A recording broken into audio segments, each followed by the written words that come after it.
สัมมาสัมพุทธเจ้าจงมีแก่บรรดาศรัทธาสาธุชนท่านผู้ฟังทุกท่านที่มีโอกาสเปิดเครื่องรับฟังรายการเสียงธรรมก่อนรับตาตั้งสถานีวิทยุเพื่อการศึกษาพระพุทธศาสนาและวัฒนธรรม FM ความถี่ 104.50 เมกะเฮิรตซ์ลำดับต่อจากนี้ไปเป็นรายการเสียงธรรมก่อนรับตานำเสนอโดยอาตมาภาพพระมหาประสิทธมาภินันโทวัดยังกำตำบลมะกอกอำเภอป่าซางจังหวัดลำพูนน้อมนำเอาธรรมะสาระอันเป็นอัตถธรรมคำสอนในทางพระพุทธศาสนามามาจาอธิบายประคับประคองฉลองศรัทธาเพิ่มพูนบุญญาราศีส่วนธรรมสวนามนิสงส์บุญเกิดจากการฟังน้ำฟังธรรมทุกเมื่อค่ำยามแรงของวันอาทิตย์วันจันทร์วันอังคารวันพุธวันพฤหัสและก็วันเสาร์แต่ละสัปดาห์ทุ่มเช้าถึง2 ทุ่มโดยประมาณวันอังคารก็ทุ่มเช้าถึง4 ทุ่มโดยประมาณวันจันทร์เจ้าที่5 ถึง 6 โมงวันศุกร์เจ้าที่5 ถึง 6 โมงญาติโยมก็สามารถติดตามฟังได้รายการนี้เป็นส่วนหนึ่งที่จะได้ประคับประคองให้ญาติโยมสาธุชนมีโอกาสน้อมนำเอาน้ำธรรมคำสอนเป็นประทีปนำทางในการดำเนินชีวิตของเฮาท่านทั้งหลายในนามของพระเจ้าประสงค์เผยแผ่ธรรม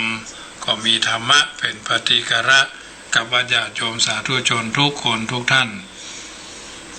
เมื่อค่ำยามแรงวันนี้ก็จะน้ำธรรมคำสอนต่อเนื่องจากการไปเมื่อแต่เจ้าซึ่งเป็นรายการภาคเจ้าน้ำธรรมคำสอนส่วนแห่งการแก้กรรมการ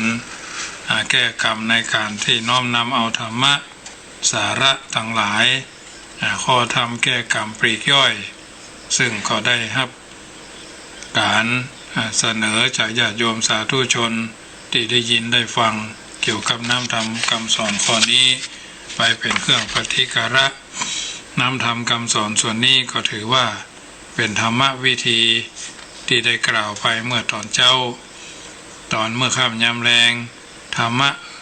ก็ข้อแก้กรรมทางกาย7 ข้อก็คือศรัทธาศีลความละอายโอตตัปปะทรัพย์คือสุตตะจาคะทรัพย์คือบริจาคปัญญาทนะทรัพย์คือปัญญาพยายามเสริมส่วนดีทางกายด้วย7 ข้อเนี่ยก็จะได้เสริมเพิ่มเติมเมื่อเราท่านทั้งหลายมีความท่านผู้สงสัยถามมาตามภาษาคนอยากรู้อยากเข้าใจในอัตถธรรมคำสอนเหล่านี้ถือว่าเราทุกคนได้เข้าใจในสิ่งเหล่านี้แล้วก็นำไปเป็นเครื่องพินิจพิจารณาน้ำธรรมคำสอนต่างๆถือว่าเป็นส่วนหนึ่งที่เราทุกคนต้องเข้าใจทรัพย์คือศีลศีลทันศรัทธาทานังศีลทานังหิริทานังโอตตัปปะทานังสุตตะทานังจาคะทานังปัญญาทานังพยายามนำไปเป็นข้อเตือนเชิดสักขีใจ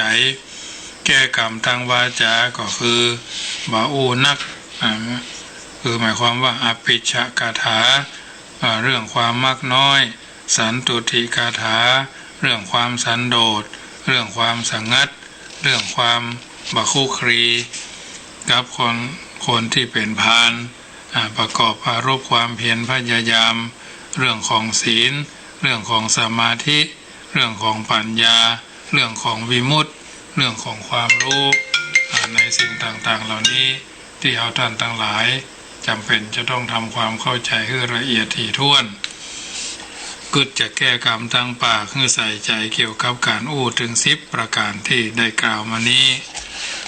คนเราจะจะอย่างต้องระวังให้นักเพราะเราอย่างแล้วมักจะเป็นไปตามนั้นอย่าเป็นประจำเราก็จะกลายเป็นคนหยาบด่าเขาเป็นประจำเราก็จะกลายเป็นคนโดนเขาด่าเล่าขวัญเปิ้นเป็นประจำเราก็จะถูกโดนเปิ้นเล่าขวัญนินทาว่าให้เราก็จะถูกเปิ้นนินทาว่าให้ ป้ายมึกป้ายสีคนนั่นคนนี้เอาก็จะต้องถูกเป็นอย่างอี้อนุโมทนากับโยมแม่เรโนนะที่โทรเข้ามาเนอะต่อไปก็แก้กรรมตั้งใจนะตั้งใจก็หมายความว่าท่านหู้ว่าใจเริ่มจะเน่าเสียขอคือพยายามปรับแก้ตัวเพียงแค่คิดก็ผิดแล้วถ้าคิดผิดเพียงแค่คิดก็ถูกแล้วถ้าคิดถูกเพราะฉะนั้นการระลึกถึงเรื่อง10เรื่องเหล่านี้คือพุทธานุสตินึกถึงคุณนึกถึงพระพุทธเจ้าธรรมานุสตินึกถึงพระธรรมสังฆานุสตินึกถึงพระสงฆ์ศีลานุสตินึกถึงศีลของตัวเก่าศีล5ศีล8ที่เรารักษาศีล5ศีล8คดแขวดรักษาจาคานุสติระลึกถึงการบริจาคที่เราทำไปแล้วกำลังจะทำหรือจะทำต่อไปทางหน้าเทวตานุสตินึกถึงเทวดาที่เรามีการจัดพรีกรรมบวงสรวงเทวาที่รักษาบ้านรักษาช่องรักษาหอรักษาเฮือนยวดยานพาหนะที่ทางอย่างเจ้าจีนเพิ่นทำกันเนาะระลึกถึงคุณของเทวดาประจำวันเกิดเดือนเกิดปีเกิดยามเกิดนั่นน่ะ7นึกถึงมรณานุสตินึกถึงความตายจาคานุสตินึกถึงเครื่องก่างกายผมขนเล็บฟันหนังตาหูจมูกลิ้นกายใจที่เราจำเป็นจะต้องตับไตไส้พุงเราเนี่ยเราต้องระลึกถึงกายอานาปานสตินึกถึงลมหายใจเข้าเราก็หู้ติดขัดก็หายใจออกเราก็หู้ติดขัดหรือไม่นี่อุปสัมมนานุสตินึกถึงความสงบคือพระนิพพานเราก็เข้าใจหากใจกึดแต่เรื่องอย่างนี้ท่านจะแก้กรรมได้ทุกกรรมญาติโยมเพราะพระพุทธเจ้าท่านปฏิบัติมาแล้วสมัยเป็นพระโพธิสัตว์หากอยากจะแก้กรรมตั้งใจให้ได้ผลต้องตามที่ต้องการก็จงพยายามอย่าเอาใจไปกึดอิจฉาริษยาคนนั่นคนนี้อาฆาตมาดอ้ายคนนั่นคนนี้ว่าเขาจะต้องเป็นอย่างอั้นตรงจะต้องเป็นอย่างอี้เขาจะต้องเฮาคิดชั่วเขาก็จะชั่วอย่างเฮาคิดดีเขาก็จะดีอย่างเฮาอย่าไปกึดโลภโมโทสันเกินเหตุเกินจริงอย่างคนมีกิเลสก็ต้องบอกว่าโลภห้องเล็กๆน้อยๆเอาเพียงพอกินพอเจอพออยู่พอกินมือบ่ฮื้อต้องอาบอายขายหน้าคนอื่นเขาเนี่ยอย่าไปอันอย่างมากมายก็บ่ต้องถึง100 ล้านพันล้านชีวิตก็จะใช้เงินเพื่อเลี้ยงกายให้เป็นสุขพอสมควรสักแค่ไหนกันเอาใจมาตรึกตรองนึกคิดในเรื่อง10เรื่องเล่าที่มาเนี่ยมากที่สุดกว่าเรื่องอื่นๆเท่านี้แหละพอแล้วญาติโยมเอาเถอะหากทำได้ตามนัยยะที่ได้อธิบายนี้ว่ากรรมนั้นจะร้ายแรงอย่างใดชั่วช้าขนาดไหนกรรมเหล่านั้นก็จะโดนตัดรากถอนโคนแน่นอนไม่ได้โม้เป็นไปได้จริงๆทีนี้ธรรมะแก้แต่ละกรรมธรรมะคือกรรมสอนของพระพุทธเจ้านี่แหละธรรมะแก้แต่ละกรรมธรรมะที่กล่าวมาก่อนหน้านั้นอาจจะดูว่ายังบ่ระบุชัดนักกล่า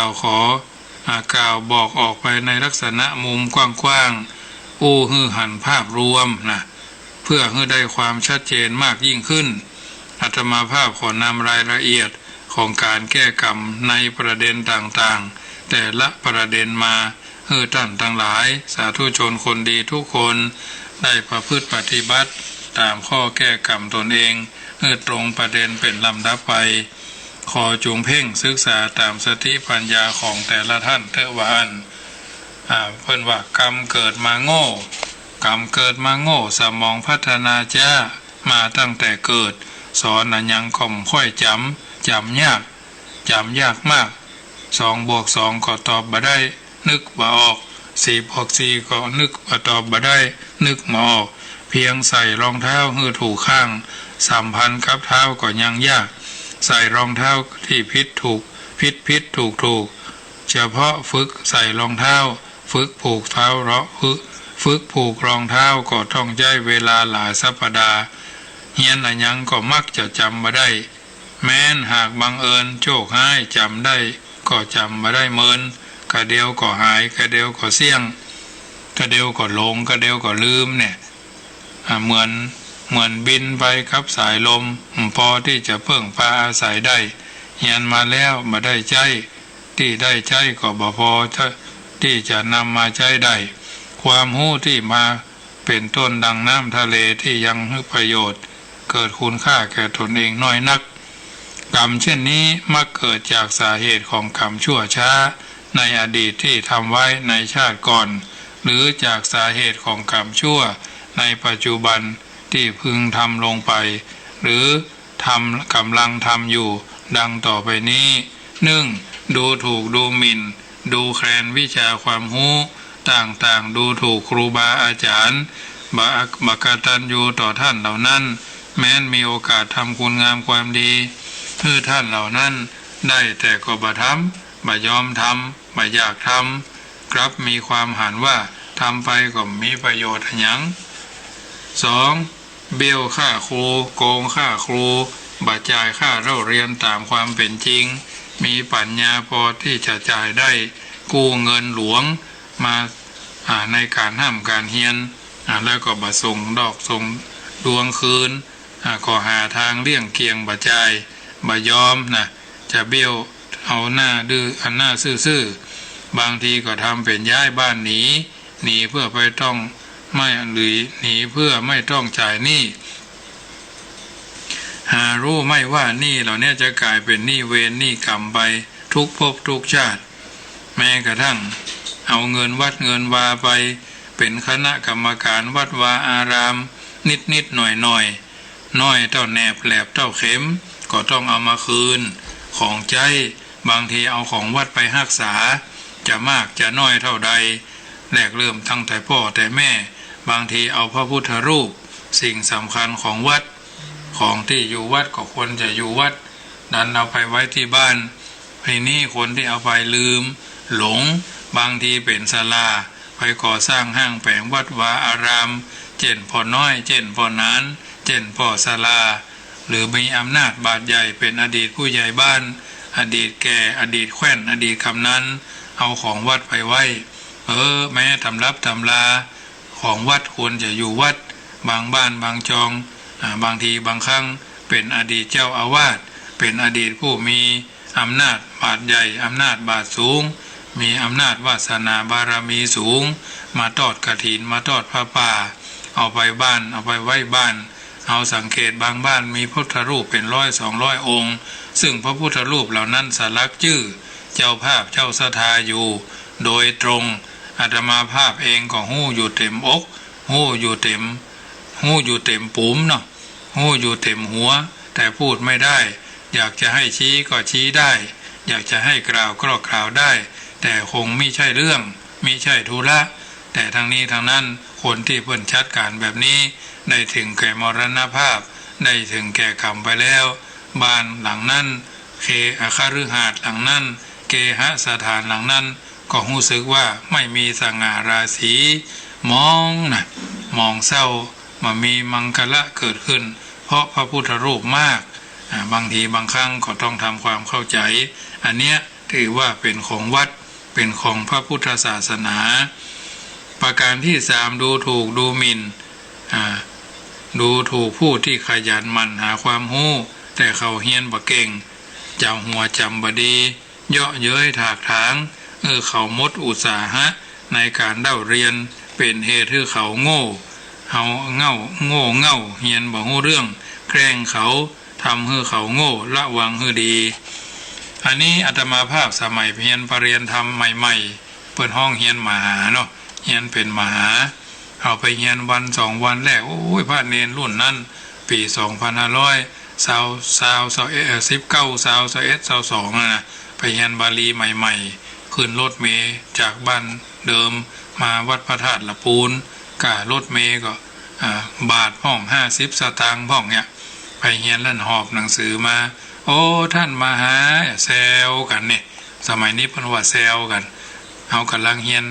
นามนามคุณนามสรรพนามสิโยอังโยนาหิสมะหิสมิงสุโยโยหินังหินังสุเนี่ยอันนี้ก็ไปเฮียนบาลีส่งเข้ามาเฮียน4 รูปได้เป็นมหาย2 รูปลาสิกขาพยรูปมรณภาพพยรูปก็ถือว่า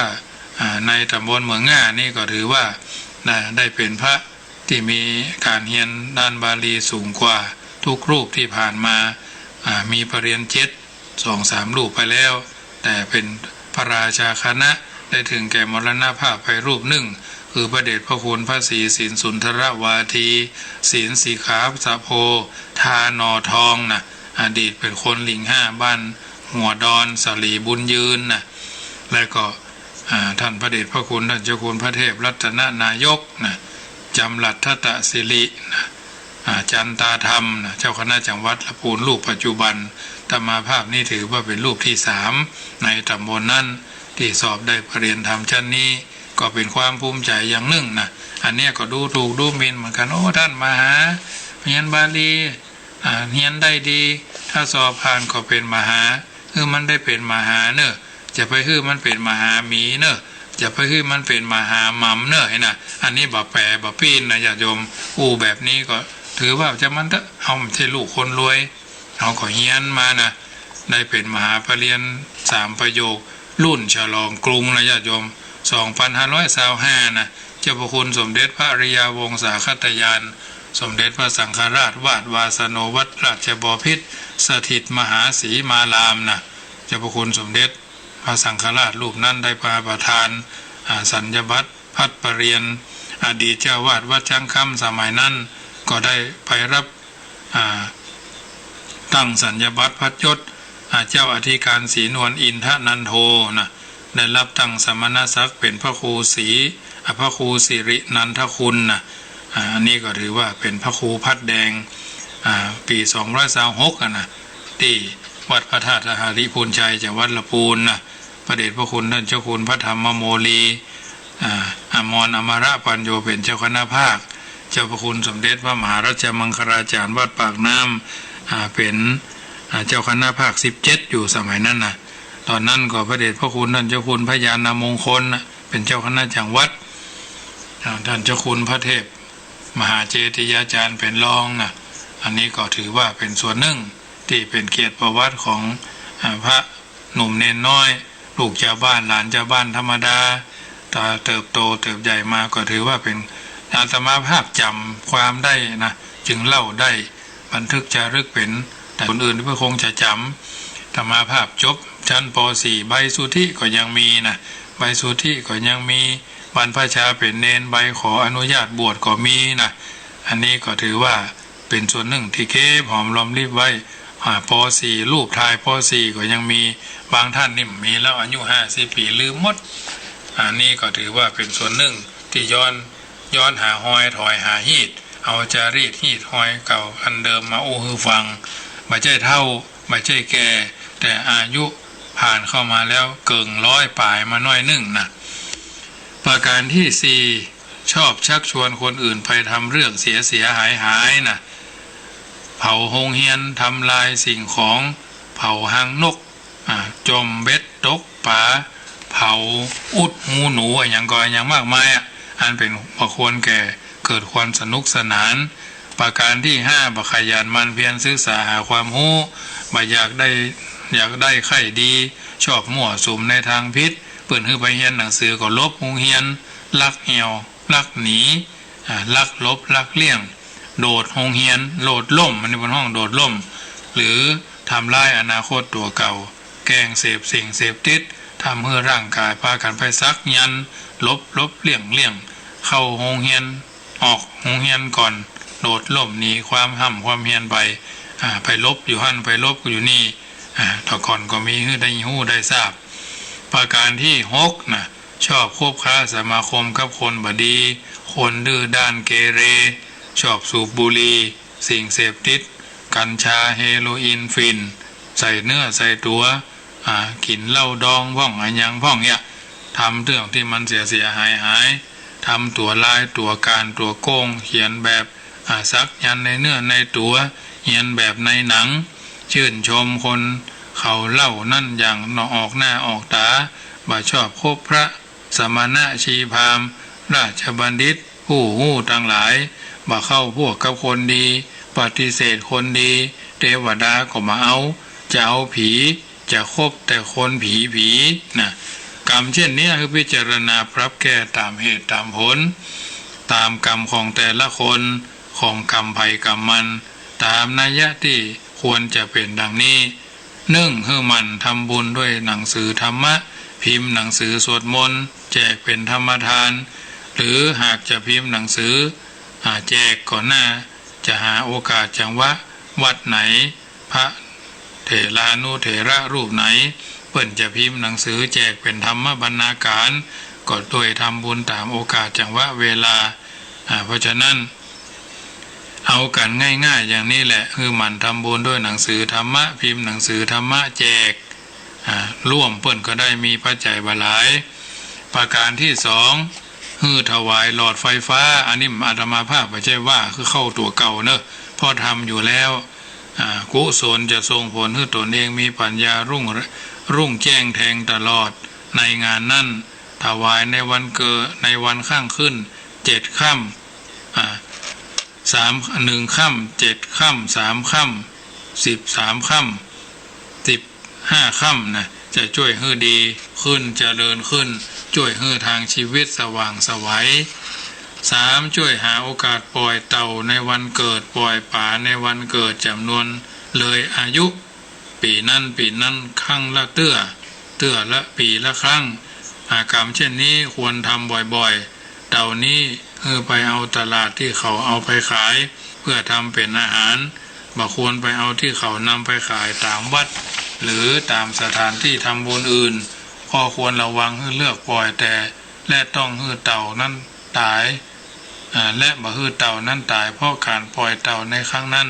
เป็นอันขาดควรระวังมีนัยยะที่เขาอู้เล่นกันว่าอย่าปล่อยไก่ล่ะเนี่ยมันสวดมนต์ไหว้พระทุกวันก็เป็นนิจจอาการนิจกิจวัตรอยู่แล้วขอให้ทำเป็นประจำสม่ำเสมออย่าขาดมันนั่งสมาธิเจริญภาวนาอย่าขาดจะได้เป็นการดีการกระทำเช่นนี้จะช่วยให้จิตใจ เป็นสมาธิสมองจะได้รับการพัฒนาในแนวทางที่ดีประการต่อมามันกตัญญูต่อผู้มีพระคุณโดยเฉพาะคนที่ให้วิชาความรู้ครูคนแรกคือพ่อคือแม่จากนั้นก็ครูที่สั่งสอนอักขระกาลันพยัญชนะ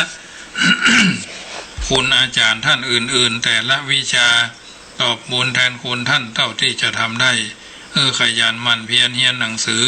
คบหาแต่คนดีมีความรู้อย่าดูถูกพระสงฆ์องค์เจ้าพระสงฆ์องค์เนนยังจำคำโบราณได้ว่าชั่วช่างชีดีช่างสงฆ์นะชั่วช่างชีดีช่างสงฆ์หากตนเองประการต่อมาหากตละฉลาดอยู่แล้วอย่าไปได้พูดถากทางคนโง่คนโง่อื่นเขาเจ็บช้ำน้ำใจเป็นอันขาดอย่าดูถูกคนที่โง่กว่าตัวเพราะเขาจะเจ็บใจเจ็บผูกใจเจ็บผูกอาฆาตพยาบาทจองเวรสาบแช่งให้เราได้เป็นอย่างนั้นอย่างนี้ประการต่อมาก่อนเข้าเรียนหนังสือทุกแห่งทุกครั้งแม้กระทั่งอ่านหนังสืออยู่ที่บ้านที่ทำงานหนังสือทุกเล่มควรจะยกมือประนมว่าสาธุขอขมากราบหนังสืออาตมาภาพก็ทำเป็นประจำนะจะไหวจะนอนก็ไหวหนังสือตื่นขึ้นมาก็ไหวหนังสือนะไม่ใช่โง่งมงายนะเพราะว่าเราเรียนหนังสือนั่นสอนให้เราเป็นคนฉลาดทันเหตุการณ์ทันบ้านทันเมืองไหวครูหรอก่อนเสมอถ้าก่อนเรียนภาษาบาลีก็มีการเคาะระฆังบ่ายโมงเตียง45ก็ไหวพระเข้ากราบไหวพระไหวภาษาบาลีว่ามหาโมหัตโมนัตเทนะโลกันโลเกตทัสสีนาเนี่ยอันนี้ถือว่าเป็นบทไหว้ครูของนักเรียนบาลีทุกท่านปนามคาถาปฐมานะปนามคาถาธรรมบทภาคที่1ต่างหน้านะคนไหว้ครูกันหอปริยัติศึกษาหน้าพิพิธภัณฑ์ละปูนเปิ่นว่าอยู่เป็นประจำประการสุดท้ายนะ ขอให้มันบริกรรมภาวนากาถาสอนใจตัวเองฮึกเหิมในการศึกษาเล่าเรียนเพียรทำงานทุกอย่างด้วยกายด้วยวาจาด้วยใจเสมอว่าวายะเมเถวะปุริโสยาวะอัฏฐัสสะนิปปทานะวายะเมเถวะปุริโสยาวะอัฏฐัสสะนิปปทาญาติโยมสาธุชนท่านผู้ฟังทั้งหลายค่ำคืนของวันนี้อาตมาภาพพระมหาประสิทธมาภินันโทอธิบายน้ำธรรมคำสอนเรื่องการแก้กรรมพระพุทธเจ้าตรัสรับรองว่ามนุษย์ทุกคนสามารถแก้กรรมได้คนที่มั่งคั่งร่ำรวยเป็นเศรษฐีมหาเศรษฐีอภิมหาเศรษฐีสมบูรณ์พูนสุขถึงยศถาบรรดาศักดิ์มีคนนับหน้าถือตามากมายหลายตารูปร่างหน้าตาดีนั่นเพราะเขาแก้กรรมมาแล้วเป็นอย่างดีอยากเป็นอย่างเขาขอร้องละแก้กรรมเหียเอาจะได้รับเป็นสุขตื่นเป็นสุขกันทั่วหน้าพระพุทธเจ้าตรัสไว้แล้วก็ก้อนไกลเอามาสาธยายเพื่อญาติโยมสาธุชนได้ยินได้ฟังวันพรุ่งนี้เมื่อเจ้าก็ฟังกันต่อเนอะทาง Facebook ไลฟ์สดก็ได้ภาคเจ้าวันจันทร์ถึงวันศุกร์อาตมาภาพจัดรายการทางวิทยุในที่วันเรดิโออำเภอเมืองเชียงใหม่ 98.00 เมกะเฮิรตซ์สันกำแพงเรดิโอ 101.25 ที่แม่โจ้เรดิโออำเภอสันทรายทางละปูนก็ขึ้น 101.25 FM ละปูนและก็ 106.25 วิทยุคุณยองเมืองละปูน5 สถานีวิทยุ FM ทางนั้นและก็1 Facebook ไลฟ์สดฟังกันได้ทุกเย้านะ6 โมงถึง 7 โมง Facebook ไลฟ์สดก็ได้ส่วนเมื่อค่ำยามแรงก็ฟังทางเฟซก็ได้ขึ้น 104.50 ก็ดีค่ำคืนวันนี้อธิบายน้ำธรรมคำสอนมาแล้วญาติโยมสาธุชนอยู่ทางบ้านจุดไหนโมงใดฟังแล้วเป็นจะใดโทรศัพท์เข้ามาทักทายกันได้ก่อนนำรายการจากท่านไปในค่ำคืนของวันนี้อาตมาภาพก็เปิดสายหน้าไมค์ให้ท่านญาติโยมโทรเข้ามาได้เนอะ086-187-5325 ได้ตั้งแต่วันนี้เป็นต้นไปเนอะญาติโยมสาธุชนท่านผู้ฟังทั้งหลายเจริญพรโทรเข้ามาใหม่นะโทรเข้ามา2 คนเลยหยาดไปเลยแม่ทองใบโทรเข้ามาได้เนอะเจริญพรติดแล้วเนอะ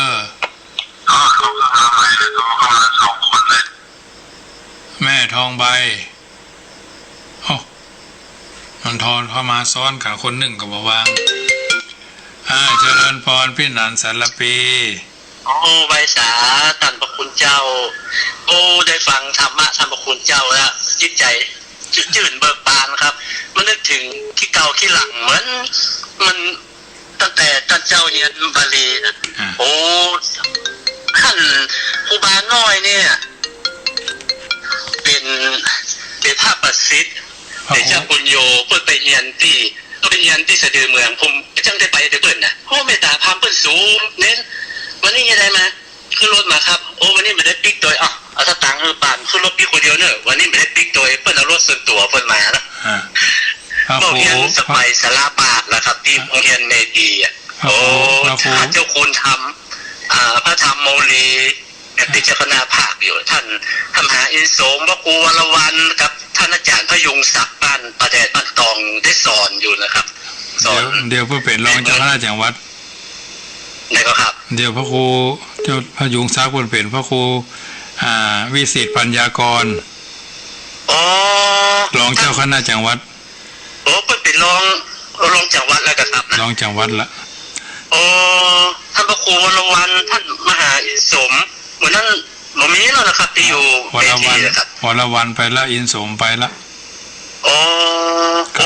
รุ่นสมัยสารบาทแล้วนอกจากระฆังตั้งบางเรียนหนังสือใช่หลวงพ่อจังหวัดละปูตอนยังเป็นอัน ข้ามหาจำรัดอยู่ว่าผมเรียนหนังสือใช่อันนี้ก็เพิ่นสอนปรริญญา3เฮออยู่อ๋อครับตอนนั้นไปอยู่สะดือเมืองนะครับเนาะใช่สะดือเมืองสะดือเมืองมีเก้าบ่ม่วงอยู่หน้ากุฏิอยู่มีเก้าบ่ม่วงมีเก้าปามเก้าหูกวางเนี่ยอยู่ครับผมจะไปนั่งเล่นนั่งอย่างนั้นม่วงขี้ยาครับม่วงคำโอ้มาเที่ยวข้าจะเปลี่ยนแปลงมาแล้วผมติด30-40 กว่าปีแล้วไม่ได้ไปเดี๋ยวพับปรุงไปหมดละโอ้คือพอจำดาวจำยังได้ไปอยู่ฮั่นเมืองหลายปี4-5 ปีสมัยสลาปาดแล้วสีจำปานั่นยังเป็นหอสมุดอยู่ครับใช่เหมือนกันคณะได้ฟังธรรมท่านเจ้าก็โอ้สบายอกสบายใจฟังเพลงก็กล้าฟังการเมืองก็เบื่อเครียดฟังธรรมะดีกว่าเลยติดอกติดใจฟังตลอดเก่าเล่าหลังมีตัวเดียวนะตัวอื่นเขาจำมาได้โอ้ผมนี่จำได้ผมไปเรียนนะเนาะสมัยเหมือนละแกแล้วโอ้โห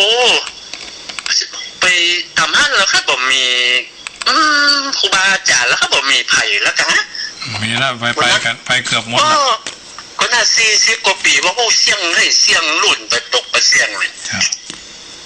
โมทนาตัวเนอโอ้ไว้ตาท่านเจ้านะครับไว้ตาพระพิธครับเจริญพรแม่ทองใบแม่ทองใบปิดวิทยุเห็นเนอะปิดไปนะญาติโยมสาธุชนโทรเข้ามาใหม่เนอะเสียงมันซ้ำกันเนาะแม่ทองใบนี่3 เทื่อ 4 เทื่อแล้วเพิ่นบอกว่าได้เจริญพรต้องดูเจ้าไว้ต่อเจ้าโมทนาโดยเจ้าทำทุกวันเลยแต่เจ้านี่ทุกคืนทุกอย่างไปกราบโมทนาแม่เนอะเวลาจะหมดเจ้าเจริญพรเจริญพรเจ้าค่ะแม่เรียนรู้สุภาษิตอยู่เรื่องคำพูดนี่นะแม่จะว่าให้ฟังเลยว่าเลยถึงยามพูดดีเป็นศีรษะมีคนรักรสถ้อยอร่อยจิตและพูดชั่วตัวตายทำลายมิตรจะถูกผิดในมนุษย์เพราะพูดจาเป็นมนุษย์สุดนิยมที่ลมปากจะได้ยากหรือหิวเพราะคิวหาแม้พูดดีก็มีคนเขาเมตตาจะพูดจาจงที่ก็ไม่เหมาะความคำของสุนทรภู่เจ้าโมทนา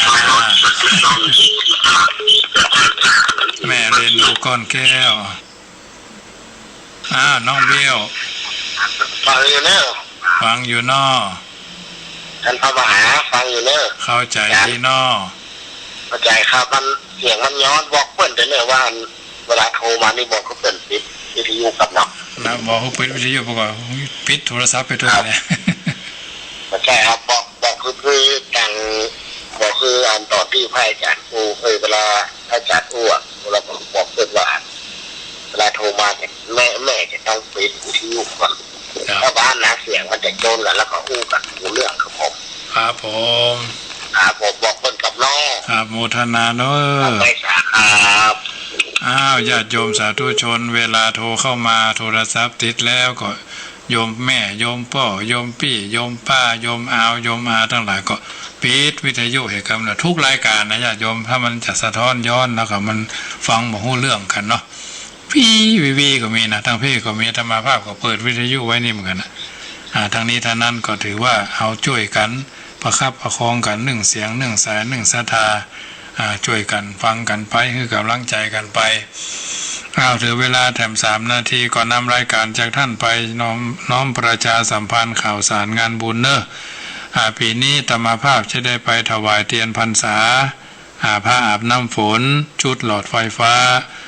ในจังหวัดน่านจังหวัดแพร่2 จังหวัดในถิ่นไก่ธุรกันดารไก่พอสมควรไปปีกวันเดียวกัน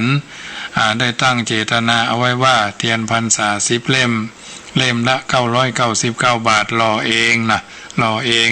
ขี้เพิ่งขี้ยังก็รอกันที่วัดถ้าซื้อนี่ราคานี้บ่ได้เพราะว่าไปลองถามยังมันก็พูดก็แพงบังเอิญว่าจะได้หลอมรวมหล่อเป็นเล่มเดียวกันจำนวน10 เล่มชุดหลอดไฟฟ้าทีแรกว่า150 ชุดก็ตั้งเอาไว้ว่า108 ชุด 108ชุดชุดละ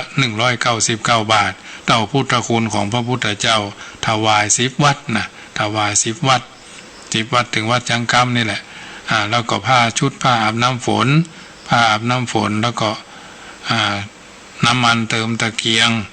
1 ชุด1 ชุดชุดละ149 บาทอันนี้ก็ถือว่าสมน้ำสมเนื้อเนาะของถูกล่ำไปก็ไม่ใช่ว่าดีของแพงล่ำไปก็ไม่ใช่ว่าดีทั้งนี้ทั้งนั้นก็พอดีสมควรแก่สมณะวิสัยสมควรแก่สมณะบริโภควัดที่เราจะไปนี่ถือว่าเป็นวัดไม่มีนอกไม่มีในตั้งใจทำมาเป็นปีที่14เจโตปณิธานสันใดสดีญาติโยมก็มีโอกาสได้ฟังธรรมะคืนนี้ก็บอกเอิญเจริญพรท่านอาจจะมีเพื่อนมีมิตรมีคนหู้จัก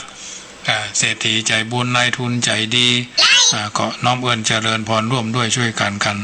ได้ที่เบอร์โทรศัพท์0861875325 วันนี้สมสมัยได้เวลาขอให้ท่านทั้งหลายไหว้พระพุทธไหว้พระธรรมไหว้พระสงฆ์นึกถึงคุณพ่อคุณแม่นึกถึงคุณครูบาอาจารย์นึกถึงทานศีลภาวนาวันนี้เราทำแล้วดีวันนี้เราทำแล้วสบายใจถือเป็นมังคละแก่ตัวแก่ตนเราท่านทั้งหลายเป็นลำดับไปท้ายที่สุดนี้รัตนัตยานุภาเวนะรัตนัตยะเตจสาพุทโธบังซ้ายธัมโมบังขวาสังโฆบังกายาอะระหังบังเกสาอะระหังพุทโธนะโมพุทธายะขอเจริญพรอนุโมทนา